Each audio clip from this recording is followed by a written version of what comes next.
কই মাছের একটা অসাধারণ রেসিপি, যেটা খেতেও কিন্তু হয় খুব ভালো আর বানানোও কিন্তু খুব সহজ। খুব সহজেই তোমরা এটা বানিয়ে নিতে পারো বাড়িতেই।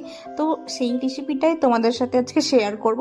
তো প্রথমে কড়াই গরম করে নুন হলুদ মাখানো কই মাছগুলো ভেজে নিচ্ছি।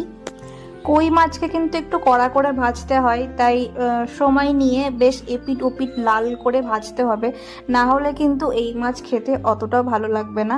আর এই রেসিপির ক্ষেত্রে লাল লাল করে ভাজাটা কিন্তু মাস্ট। মাছ ভাজা হয়ে গেলে আমি কড়াই থেকে তুলে নিচ্ছি। আর মশলার জন্য আমি এখানে সেরকম কিছুই দেব না। অনেকেই এটা পেঁয়াজ রসুন দিয়ে রান্না করে, কিন্তু আমি এটা শুধুমাত্র আদা আর জিরে বাটা দিয়ে রান্না করব। তার জন্য আমি এখানে আদা, কাঁচা লঙ্কা আর গোটা জিরের একটা ফাইন পেস্ট বানিয়ে নিচ্ছি। এবার কড়াইয়ে যে তেল ছিল তার মধ্যে কালো জিরে ফোড়ন দিয়ে আমি এখানে মশলার পেস্টটা দিয়ে দিচ্ছি। আর দিয়ে দিচ্ছি কুচি করে রাখা টমেটো। আর কিছু মশলার জন্য আমি এখানে অ্যাড করব হলুদ গুঁড়ো, কাশ্মীরি লঙ্কা, তারপরে একটু জল অ্যাড করবো যাতে মশলাটা পুড়ে না যায়, আর স্বাদ মতো লবণ আমি এখানে অ্যাড করে দিলাম। মশলাটাকে খুব ভালো মতো কষিয়ে নিয়ে যখন দেখবো মশলা থেকে তেল ছেড়ে দিয়েছে, তখনই এখানে 1 কাপ পরিমাণে আমি গরম জল অ্যাড করে দিচ্ছি। যখন ঝোলটা ফুটে আসবে তখন মাছগুলো দিয়ে দেবো। মাছটা দিয়ে একটু ভালো মতো ঢাকা দিয়ে ফুটিয়ে নিলেই আমাদের আজকের তেল কই একদম রেডি।